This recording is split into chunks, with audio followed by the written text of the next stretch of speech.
Bonjour à tous. Aujourd'hui, nous allons parler du diagramme floral et de la formule florale. Nous allons voir dans un premier temps la présentation générale du diagramme. Dans un deuxième temps, nous allons voir les différentes étapes permettant l'élaboration de ce diagramme floral. Et enfin, dans un dernier temps, nous allons voir un exemple, celui de la tulipe.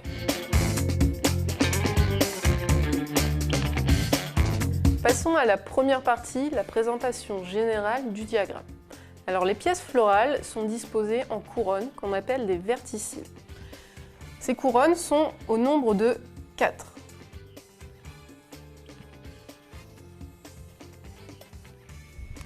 Comprenez par cette représentation que la couronne la plus externe représente l'extérieur de la fleur et que l'on va aller vers l'intérieur de la fleur.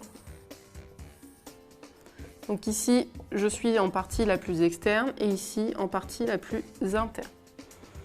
Voyons maintenant à quoi correspond chaque verticille. Le premier verticille est ce qu'on appelle le calice. C'est l'ensemble des sépales.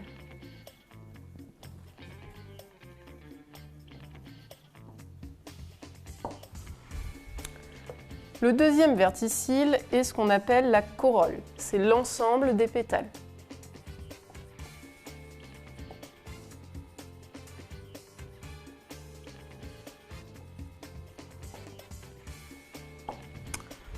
Le troisième cercle est l'androcée, l'ensemble des étamines.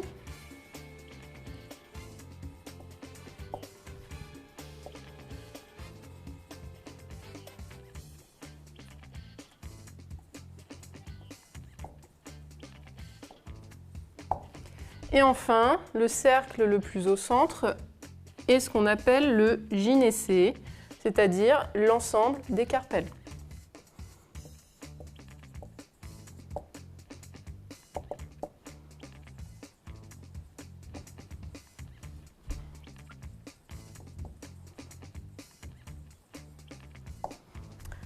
Une fois qu'on a représenté ces 4 cercles, il va falloir orienter notre diagramme.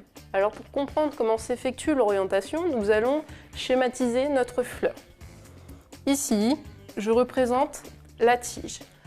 Je vais dessiner une fleur. Et en dessous de cette fleur, il y a ce qu'on appelle la bractée, une feuille. Comment s'effectue la coupe du diagramme ? Eh bien, un diagramme correspond à cette coupe-ci. L'objectif étant de venir passer à travers tous les verticilles. Cela veut dire que l'on va retrouver notre diagramme ici, nos 4 cercles. En dessous, on va retrouver la tige, que je vais représenter comme ceci, ce qu'on appelle aussi le rameau. Donc, une fois que nous avons représenté la coupe du rameau, il va falloir représenter en dessous la coupe de la bractée.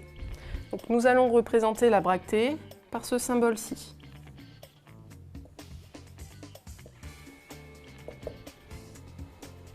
Voilà pour cette première partie.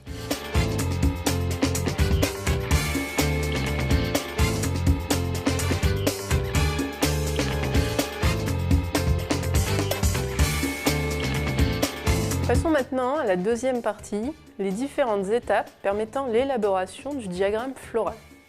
Première étape, vous allez commencer par tracer les 4 verticilles sur votre feuille au crayon à papier.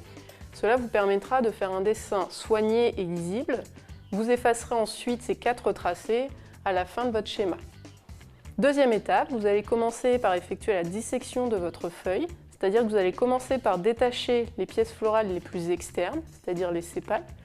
Alors il va falloir faire attention à 2 choses avant de les détacher. Posez-vous 2 questions.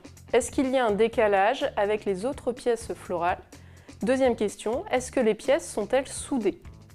Une fois que vous avez répondu à ces questions, vous allez pouvoir passer à l'étape 3, schématiser cela sur votre premier verticille.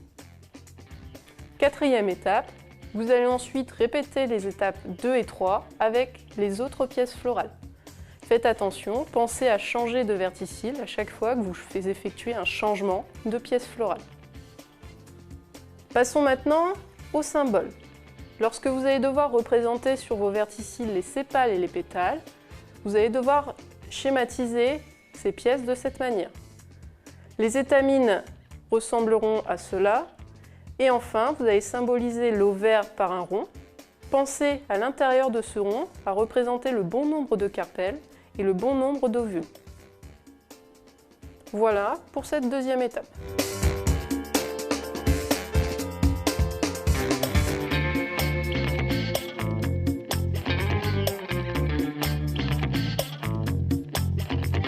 Passons maintenant à la troisième partie. On va prendre un exemple, celui de la tulipe. Alors, tout à l'heure, je vous ai dit de commencer par tracer les verticilles au crayon à papier sur votre feuille, chose que je ne vais pas pouvoir faire sur le tableau blanc. Par contre, je vais pouvoir orienter mon dessin. Donc, je vais venir placer en haut le rameau et en bas la bractée. Dans le cas de la tulipe, nous avons 3 sépales.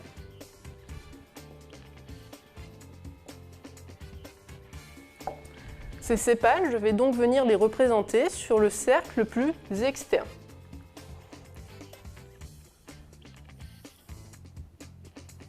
Alors je fais bien attention à la disposition que les sépales ont sur la fleur.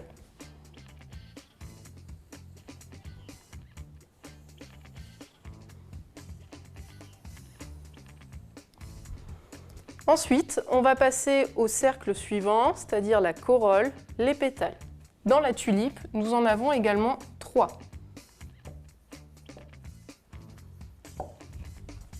Je vais venir les représenter. Alors, je vous ai dit tout à l'heure de faire attention s'il y avait un décalage avec les pièces suivantes. Dans notre exemple, c'est le cas. Les pétales vont être positionnés de manière décalée. Donc, elles vont venir se placer de cette manière.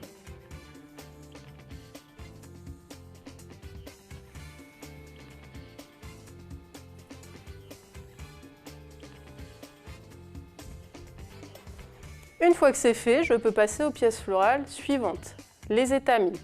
Dans notre exemple, nous avons 6 étamines.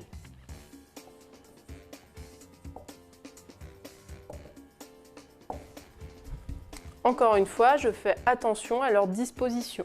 Dans notre exemple, nous avons des étamines qui se placent de cette manière.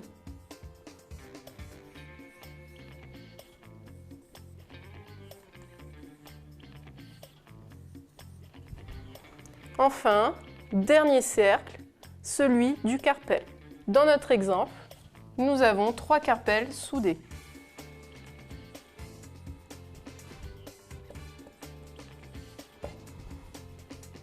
Donc je vais venir représenter cela par un cercle.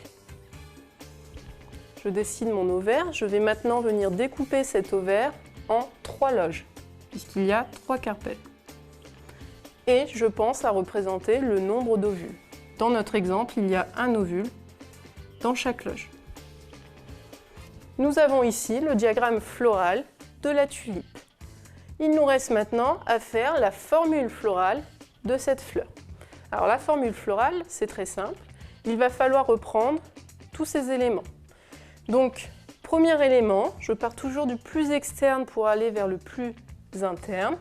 Donc je vais noter 3 sépales, 3S, plus je passe ensuite aux pétales, 3 pétales, donc 3P, plus les étamines, ici elles sont au nombre de 6, 6 étamines, 6E, et enfin, dernier point, les carpelles, 3C. Dans notre exemple, les carpelles sont soudées, donc il va falloir représenter cela. Lorsqu'il y a des soudures, on va représenter cela grâce aux parenthèses. Donc ici, dans la formule florale de la tulipe, je pense à mettre entre parenthèses 3C, puisque nos 3 carpelles sont soudées.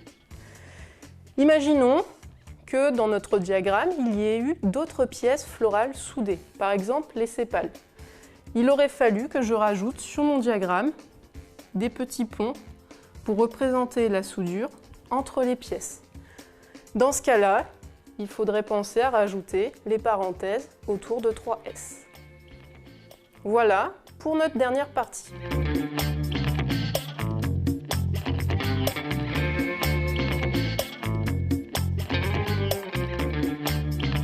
Petit résumé de cette vidéo. Lorsque vous allez effectuer un diagramme floral, il ne faut surtout pas oublier, premièrement, de dessiner les 4 verticilles au crayon à papier avant de commencer. Deuxièmement, d'orienter votre diagramme avec le rameau et le bracté. Troisièmement, de repérer les décalages et les soudures entre les pièces florales. Et enfin, dernièrement, pensez à gommer les verticilles lorsque votre diagramme est fini. Nous avons également vu la formule florale. Vous allez devoir repérer le nombre de chacune des pièces. Vous mettez ce nombre suivi de l'abréviation de cette pièce. Le S pour sépale, le P pour pétale, E pour étamine et C pour carpelle. Pensez également de mettre entre parenthèses les pièces florales qui sont soudées entre elles.